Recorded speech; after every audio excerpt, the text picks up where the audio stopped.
नमस्कार, स्वागत है आपका जनता टीवी में। मैं हूं आपके साथ सचिन चौहान। बात होगी तमाम खबरों की, लेकिन बुलेटिन की शुरुआत 5 मिनट 25 बड़ी खबरों से कर लेते हैं। शाहजहांपुर में रोड पर पानी भर जाने के विवाद में दबंगों ने एक परिवार पर ताबड़तोड़ की फायरिंग में एक की मौत, 2 लोग घायल। पुलिस मामले की जांच पड़ताल में जुटी।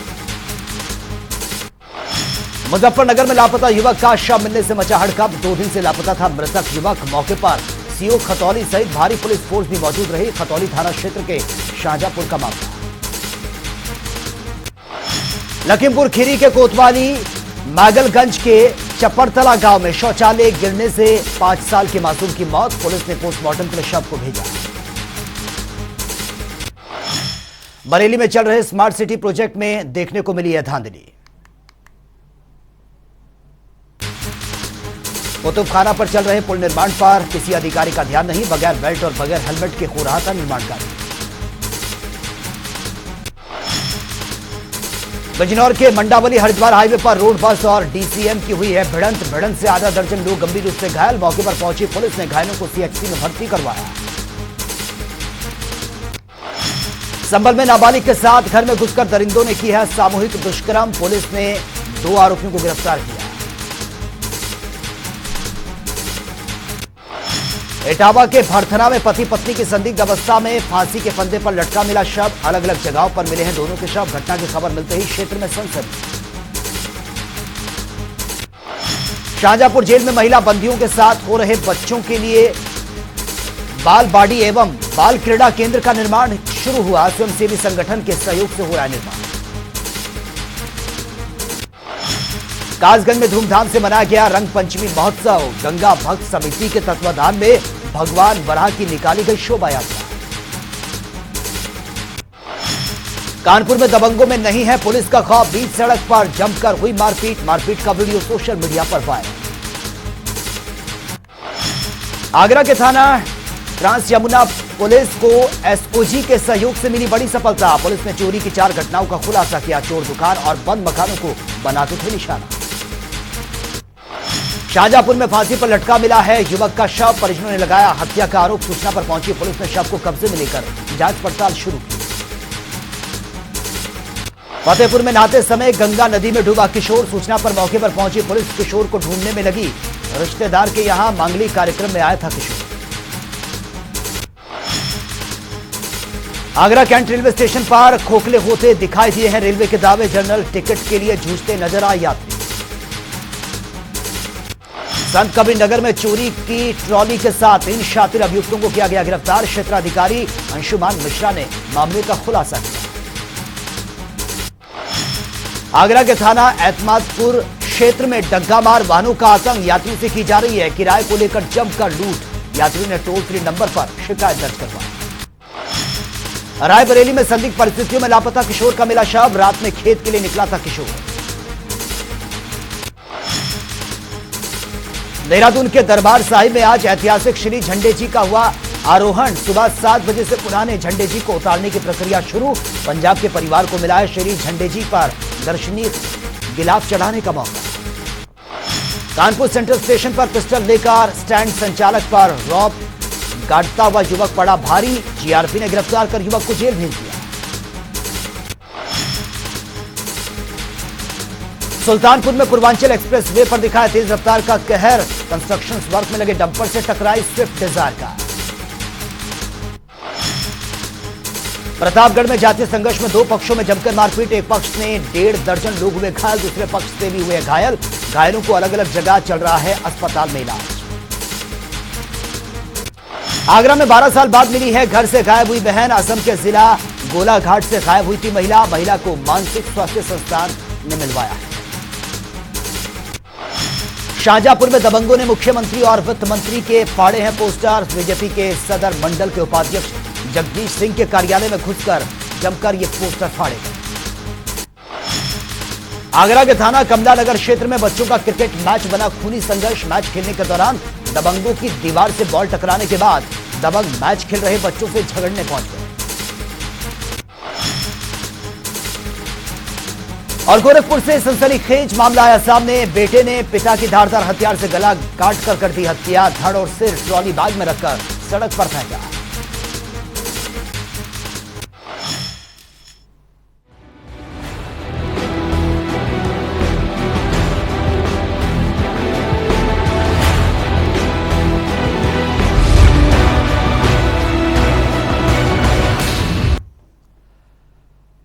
मुख्यमंत्री योगी आदित्यनाथ आज बांसगांव लोकसभा क्षेत्र के सांसद कमलेश पासवान की मेजबानी में आयोजित सांसद खेल स्पर्धा के समापन समारोह में शामिल हुए। मुख्यमंत्री योगी आदित्यनाथ ने खेल महाकुंभ के समापन समारोह में खिलाड़ियों को पुरस्कार वितरित करके उनका हौसला बढ़ाया। इसी के साथ ही मुख्यमंत्री ने राम नरेश राय और गंगा देवी की प्रतिमा का अनावरण भी किया है। सांसद खेल महाकुंभ के जरिए क्षेत्र के प्रतिभावान खिलाड़ियों को सुनहरा अवसर यह मिल रहा है। मैं सभी युवा खिलाड़ियों का हृदय से अभिनंदन करता हूं। एक लंबी खिलाड़ियों की श्रृंखला खड़ी हुई है और भाइयों बहनों मैं आज कह सकता हूं कि प्रदेश के अंदर सांसद खेलकूद प्रतियोगिता के माध्यम से हर एक संसदीय सीट के अंदर लगभग 2000 से लेकर 2500 नए खिलाड़ी पैदा हुए हैं हर संसदीय क्षेत्र के अंदर। और प्रदेश के अंदर 80 लोकसभा सीट हैं। आप अनुमान कर सकते हैं कि लगभग 2 लाख नए खिलाड़ी अकेले उत्तर प्रदेश के अंदर हम लोग इन सांसद खेलकूद महाकुंभ के माध्यम से ही देने जा रहे हैं, जो आगे चल करके अभी एक विधानसभा स्तर पर और संसदीय क्षेत्र स्तर पर खेल रहे हैं। जनपद स्तर पर इसका मतलब उन्होंने अपना नाम बना लिया है। अब आने वाले समय में कमिश्नरी और राज्य स्तर पर इनकी प्रतियोगिता जब आगे बढ़ेगी, स्वस्थ खेल भावना का एक परिचय देंगे, तो उसके माध्यम से आने वाले समय में नेशनल, कॉमनवेल्थ, एशियाड और ओलंपिक के लिए खिलाड़ी देने का एक उत्कृष्ट मंच सांसद खेलकूद महाकुंभ बनेगा। और इसके लिए मैं आदरणीय प्रधानमंत्री जी का हृदय से आभार व्यक्त करता हूं।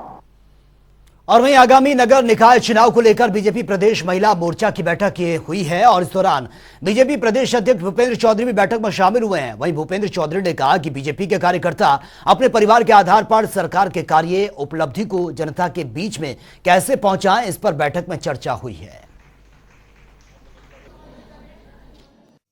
अयोध्या में भारतीय जनता पार्टी महिला मोर्चे की आज एक कार्य समिति हमारी बैठक प्रारंभ हो रही है। उसमें मुझे प्रतिभाग करने का अवसर मिला है। भारतीय जनता पार्टी का संगठन, हमारे कार्यकर्ता,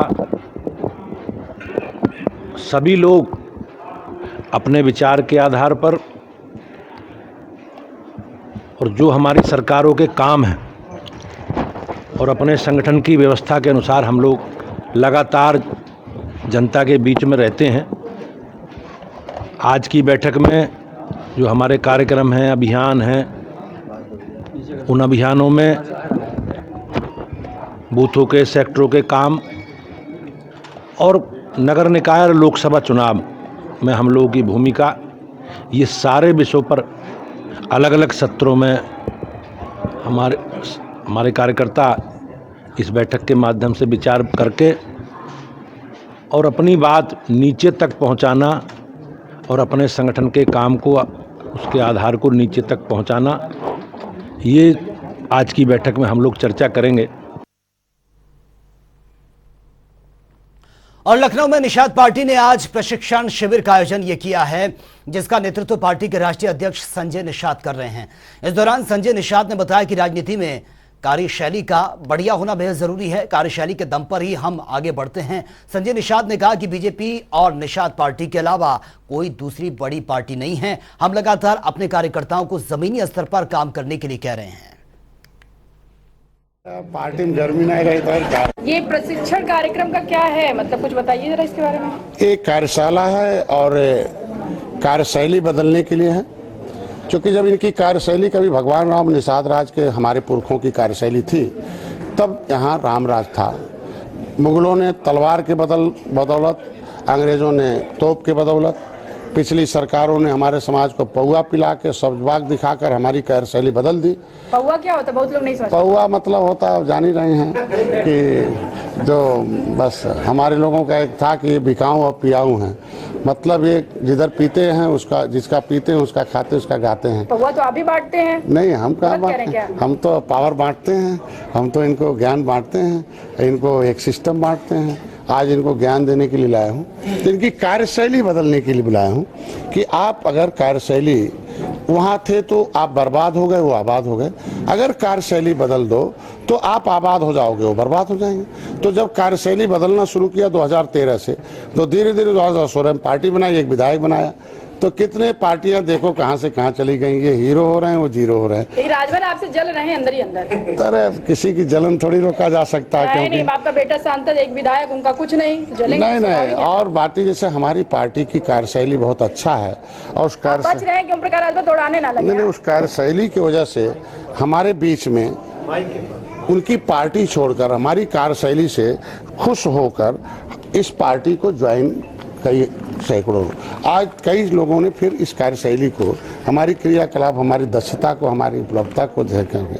आज भी कई लोग ज्वाइन किए हैं, ये त्यागपत्र दे के वहाँ से आए हैं। ये हमारे बीच में जो है सतीश जो है बंजारा हैं, शोकेंद्र आचार्य हैं, सत्येंद्र चौधरी हैं, गौरव आर्या जी हैं, अंशु बंजारा जी हैं, ये सैकड़ों देखो लोग हैं। तो जब उनके लोग, अब वो उस डूबती हुई नाव में कौन बैठता है?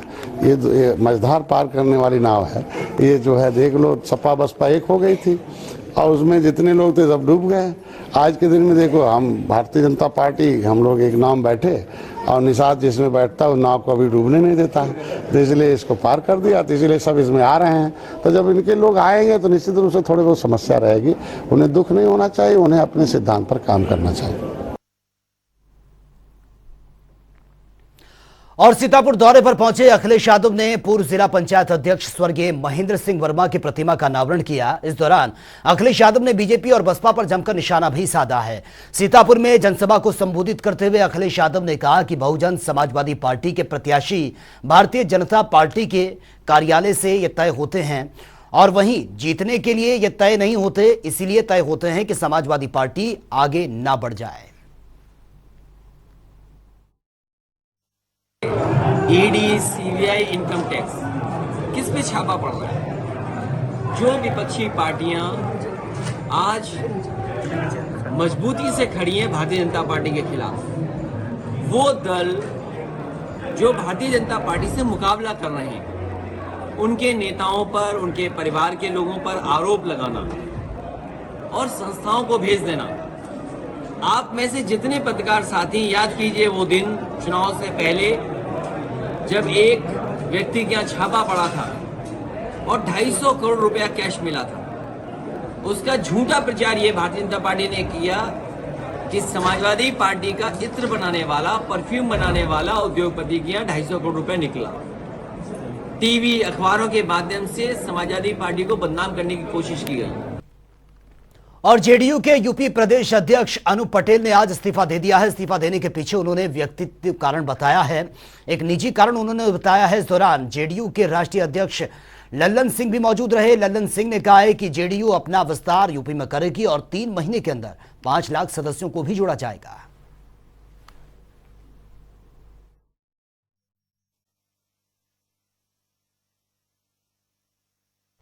और मथुरा के मांट इलाके में राधा कृष्ण की रासस्थली बसीवट पीठ में आज परंपरागत होली का आयोजन यह किया गया, जिसमें फूलों के अलावा लठमार और लड्डू होली का आयोजन यह किया गया था। और सबसे पहले वृंदावन से आए रास मंडल के बाल कलाकारों ने फाग गाया और होली के रसिया पर राधा कृष्ण के स्वरूपों ने नृत्य भी किया है। और इसके बाद बंसीवट पीठाधीश्वर जयराम दास महाराज और बंसी बाबा ने राधा कृष्ण के स्वरूपों पर फूल बरसाकर फूल होली की शुरुआत की है। इसके साथ ही विभिन्न तरह के 200 किलो की फूल भी इसमें मंगवाए गए थे। तो सबसे पहले ब्रजवासियों को राधे राधे कहेंगे, क्योंकि यहाँ राधे का ही जो कुछ है प्रभाव है। पहले राधे, बाद में श्याम, क्योंकि राधा का नाम सबसे बड़ा होता है। राधे तू बड़े भागिनी कौन तपस्या की, 3 लोग तारन तरन सो तेरे आधीन। ये ब्रज रज है, इस ब्रज के लिए, इस रज के लिए तीनों लोग तरसता है। यहाँ तक है कि मुक्ति ने स्वयं कहा था कि मेरी मुक्ति कैसे हो सकती है, तो भगवान ने कहा था पड़ी रहो या गैल में, साधु संत चल जाए, उड़ उड़ रज मस्तक लगे, तेरी सहज मुक्त हो जाए। आज ब्रज का परंपरागत जो होली होता है बहुत ही सूक्ष्म हो गया था, उसको बहुत बड़ा करने के लिए हम लोग फिर से प्रयास कर रहे हैं। और लठमार होली का आयोजन रखा गया, वो फूलों से होली हुई, अब लड्डू का होली चल रहा है। यहाँ तक कैसा उत्साह लोगों में देखने को मिला और कितनी देर ये कार्यक्रम चला है, कहाँ से लोग इसमें शामिल हुए? इसमें करीब सारे ब्रज क्षेत्र के लोग हैं, मथुरा, वृंदावन और बरसाने, नंदगांव, सारे गांव के लोग जो इकट्ठे हुए हैं और बहुत बड़े स्तर पे होली हुआ। अभी परंपरा शुरू हुआ है और हम लोग का प्रयास है कि चलता रहे।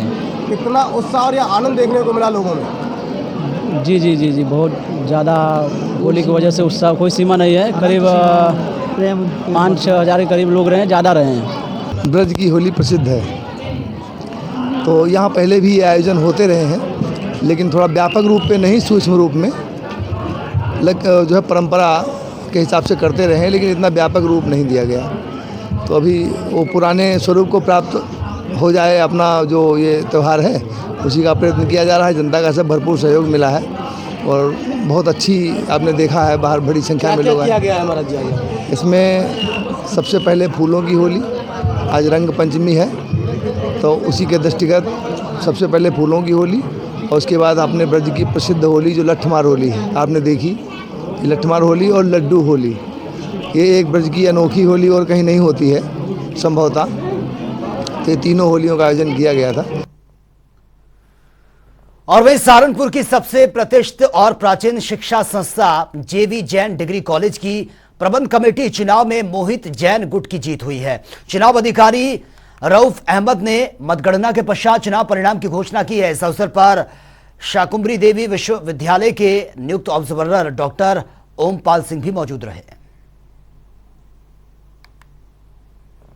और मुजफ्फरनगर में श्री यादव प्रजापति कल्याण समिति के प्रजापति छात्रावास में होली मिलन समारोह का आयोजन किया गया था। एडवोकेट दारा सिंह ने अपने संबोधन में कहा कि राष्ट्रीय प्रजापति समाज सभा के तत्वाधान में प्रजापति कुम्हार अपनी राजनीति भागीदारी और विभिन्न मांगों को लेकर 28 मार्च को मेरठ से दिल्ली के जंतर मंतर तक पैदल मार्च करेंगे।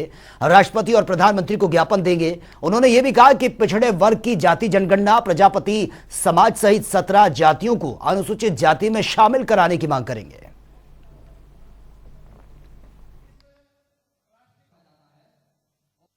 आज होली मिलन तो सभी देशवासियों को जो होली का त्यौहार था उस पर सभी को हार्दिक शुभकामनाएं त्यौहार पर। और आज यहाँ पर जो मुजफ्फरनगर में इस त्यौहार के रूप में यहाँ आना हुआ, मेरठ में एक प्रोग्राम है 28 मार्च का। प्रजापति समाज लंबे टाइम से अपनी हिस्सेदारी की मांग, अनुसूचित जाति में शामिल होने की मांग को लंबे टाइम से कर रहा है और हम लोग में जितने लोग यहाँ बैठे हैं इसमें तो कोई भी नहीं बचा होगा कि हम इस मांग को लगातार हर साल करते हैं। मेरठ, मुजफ्फरनगर, सहारनपुर जो भी हैं जिले हैं कि हमारी हिस्सेदारी केंद्र और प्रदेश सरकार में हमारी अनुसूचित जाति में शामिल किया जाए।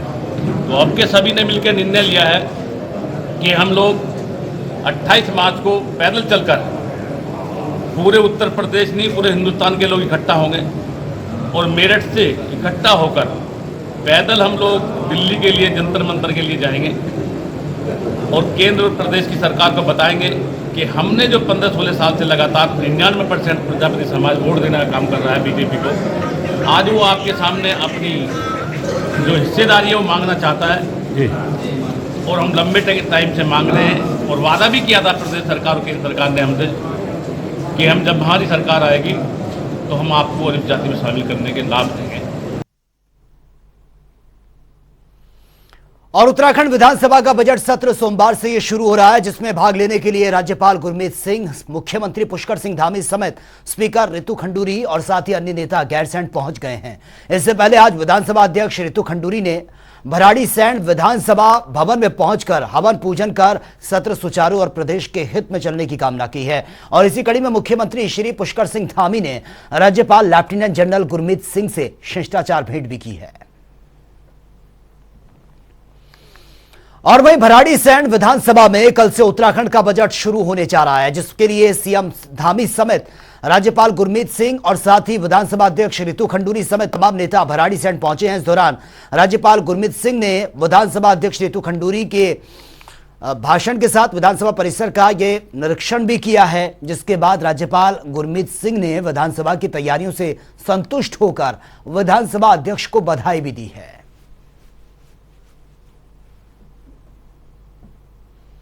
और देहरादून के एक निजी होटल में बीजेपी महिला मोर्चा ने सुषमा स्वराज पुरस्कार का आयोजन किया है, जिसमें मुख्य अतिथि के रूप में मुख्यमंत्री पुष्कर सिंह धामी ने शिरकत की है। इस कार्यक्रम में प्रदेश की उन प्रभावशाली महिलाओं को सम्मानित किया गया जिन्होंने अपने क्षेत्र में एक बेहतर कार्य करने के साथ अपनी एक अलग पहचान भी बनाई है।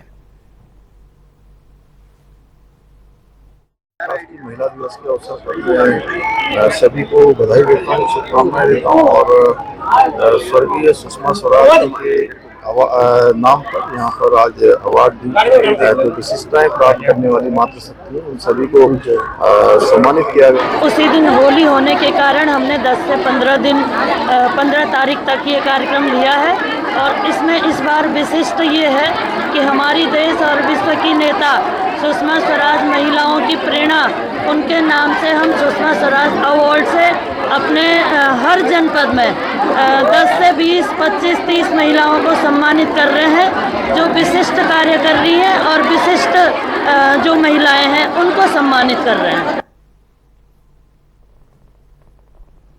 और उत्तरकाशी में जिलाधिकारी अभिषेक रोहेला ने बड़कोट डाइट सभागार में आगामी चारधाम यात्रा की तैयारियों को लेकर अधिकारियों के साथ महत्वपूर्ण बैठक की है और बैठक में जिला पंचायत अध्यक्ष दीपक बिजलवाण, पुरोला विधायक और यमुनोत्री विधायक उपस्थित रहे। इस दौरान जिलाधिकारी ने सड़क मार्ग की समीक्षा करते हुए यमुनोत्री नेशनल हाईवे को यात्रा से पहले दुरुस्त करने के निर्देश दिए हैं और यात्रा को सुगम और सुरक्षित संचालन को लेकर सड़क मार्ग को सुरक्षित बनाने के लिए भी कहा है।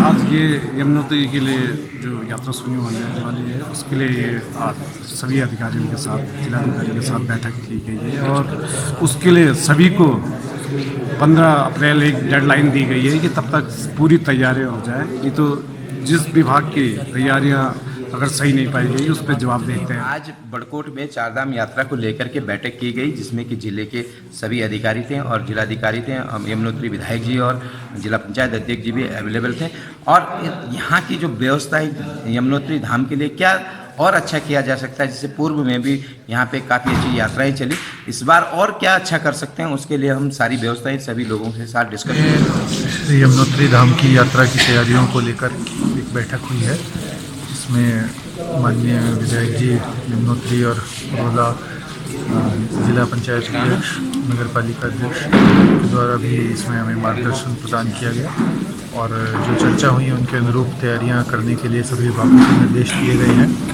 और ससमय सभी तैयारियां पूरी हो जाएं, इसको सुनिश्चित करने के लिए कल हमारे द्वारा यमुनोत्री धाम भ्रमण भी किया जाएगा। और राजधानी देहरादून का ऐतिहासिक झंडा मेला आज से ये शुरू हो गया है। श्री गुरु रामराय दरबार साहिब में 86 फीट ऊंचे और 30 इंच मोटाई वाले झंडे जी के आरोहण के साथ ही मेले की शुरुआत हो गई है और इस पल के साक्षी बनने के लिए देश विदेश से पहुंची संगत से दरबार साहिब परिसर ये पूरी तरह से भर गया है। दरबार साहिब को झालर, रंग बिरंगी रोशनी से सजाया गया। आपको बता दें कि हर साल होली के 5वें दिन दरबार साहिब में झंडे जी के आरोहण के साथ ये मेला शुरू होता है जो 30 मार्च को रामनवमी तक चलेगा।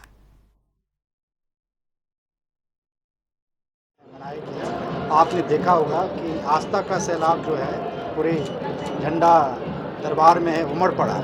श्री गुरु रामराय जी महाराज का जन्म पंजाब के कीरतपुर साहिब में सन 1646 में हुआ था और सन 1676 में वो पंजाब से इस दून घाटी में आ गए थे। इस स्थान पे उन्होंने अपना डेरा डाला, तपस्या की और तब से इसका नाम जो है देहरादून पड़ा। तो संगतें सन 1676 से जब से गुरु महाराज ने इसको अपनी तपस्थली बनाया, कर्मस्थली बनाया, ये झंडा।